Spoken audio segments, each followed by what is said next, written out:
శ్రీమహాగణాధిపతయే నమః. అపార కరుణా సింధుం జ్ఞానదం శాంతరూపిణం శ్రీచంద్రశేఖర గురుం ప్రణమామి ముదాన్వహం.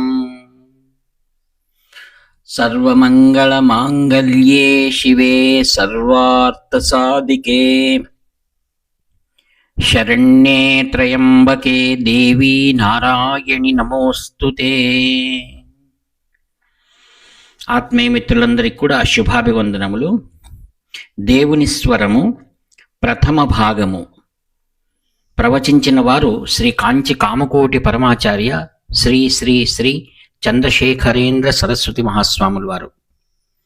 విషయము పరోపకారం. వైదిక ధర్మం పితరులకు చేయాల్సిన విధులను గురించి, వైదిక యజ్ఞం గురించి, అంటే ఏదైనా భగవంతుని సమర్పించటం, అన్ని జీవులను పోషించటం మొదలైన వాటి గురించి చెబుతుంది. తిరువళ్ళువర్ కూడా ఈ ధర్మాన్నే ప్రతిపాదిస్తాడు.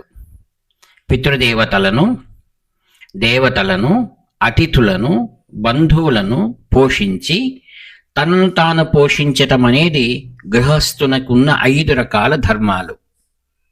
వేదాల ప్రమాణాన్ని గౌరవిస్తూ తిరువళ్ళువర్ కురల్ని వ్రాశాడు అనటానికి సాక్ష్యం అయిన కొన్ని కురల్ పద్యాలలో ఒక పద్యం ఒకటి కలదు.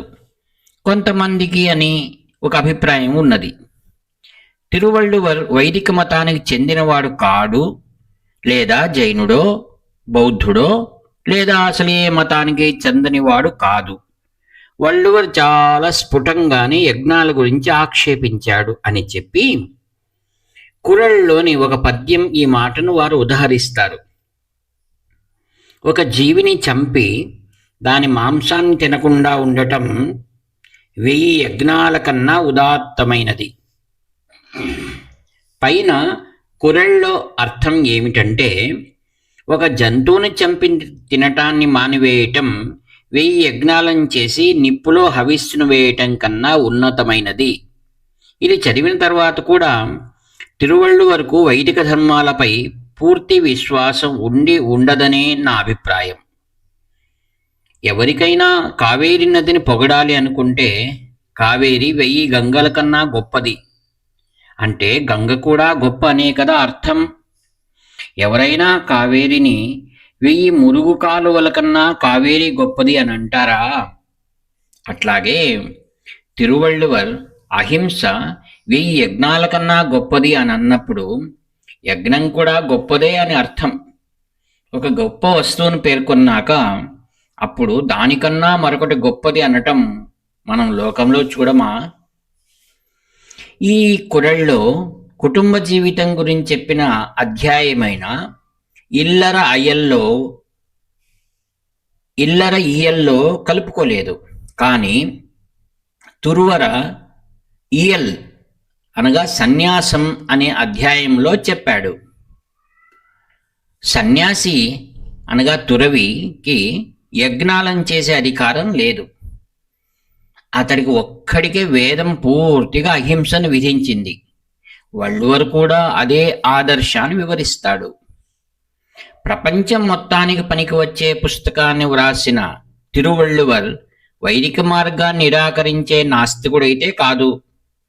తిరువళ్ళువర్ విరుందు అని చెప్పినా విరుందోంబల్ అంటే వైదిక మతంలో మనుష్య యజ్ఞం, దాన్నే విస్తరింపజేస్తే అదే అన్నదానం. ప్రతి కుటుంబంలో అన్నం వండటానికి కుండలో బియ్యాన్ని పోసినప్పుడు భగవంతుని పేరుని చెప్పి ఒక గుప్పెడు తీసి పేదవారికి ఒక పాత్రలో పెట్టాలి. అట్లా కొన్ని ఇళ్లల్లో పక్కకు పెట్టింది తెచ్చి ఒక ప్రాంతంలో అందరూ కూడి దానిని వండి భగవంతుని నివేదన చేసి అక్కడ ఉండే పేద సాధలకు పెట్టాలి. ఒక గుప్పెడు అన్నంతో పాటు 1 పైసా కూడా రోజు ఇవ్వాలి. ఆ పైసలన్నీ కలిపి ఇంధనం, పాత్రలు, ఇంకా అన్నానికి కావలసిన ఇతర అవసరమైన వస్తువులను కొనటానికి ఉపయోగించుకోవచ్చు. ఇట్టి పని చేస్తే అందరికీ సహాయకరం అవుతుంది. ఆకలితో ఉన్న పేదవారికి అట్లా గుడిలో అన్నం దొరికితే కడుపు నిండి మనస్సు కూడా సంతుష్టితో నిండుతుంది. ఆ విధంగా రోజు గుడికి వెళ్ళటం అనేది అలవడి భక్తి కూడా వికసిస్తుంది. అది కేవలం అన్నం కాకుండా గుడిలో ప్రసాదం కనుక మానసిక శుద్ధిని కూడా కలిగిస్తుంది. అన్నదానం చేయడం పరోపకారంలో భాగమే.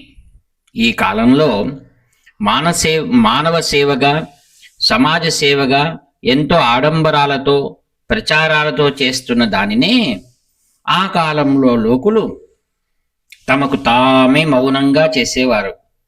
దీనిని పూర్త ధర్మం అని అంటారు.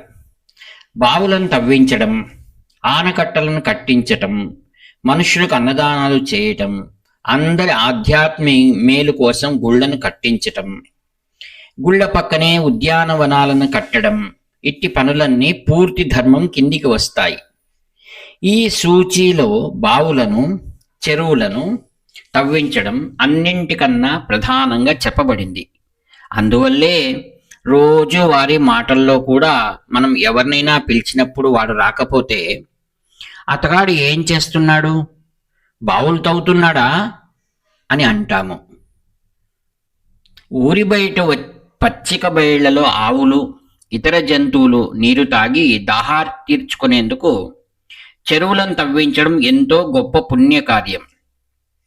ఒక ప్రాంతంలో పేద గొప్ప అనే భేదం లేకుండా ఒక చోటికి చేరి జనులంతా పరికరాలను అందుకొని శరీర శ్రమతో కూడుకున్న ఇతరులకు పనికి వచ్చే కార్యాలను చేయటంలో నిమగ్నం కావాలి.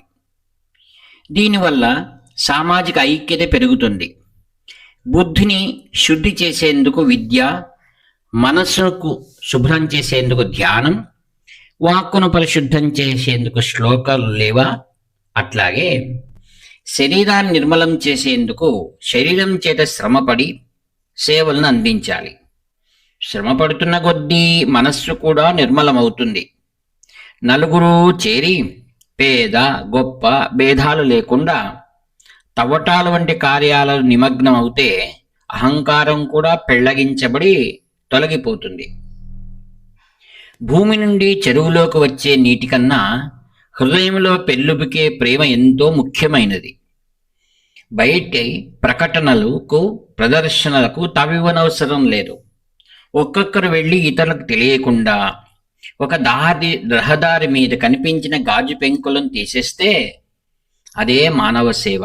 అది హృదయాన్ని శుద్ధం చేసి ఆధ్యాత్మిక ప్రయోజనాన్ని చేకూరుస్తుంది. సర్వాన్ని భగవంతుని మూర్తులాగా చూస్తూ మన కాళ్ళు చేతులను వినియోగించుకొని ఇతరులకు సేవను చేయుదముగాక. హరి ఓం తత్సత్. వ్యాఖ్యాత మీ ప్రియమిత్రుడు నివర్తి నాగభూషణ శర్మ. హరహర శంకర, జై జయ శంకర. హరహర శంకర, జై జయ శంకర. 7483229249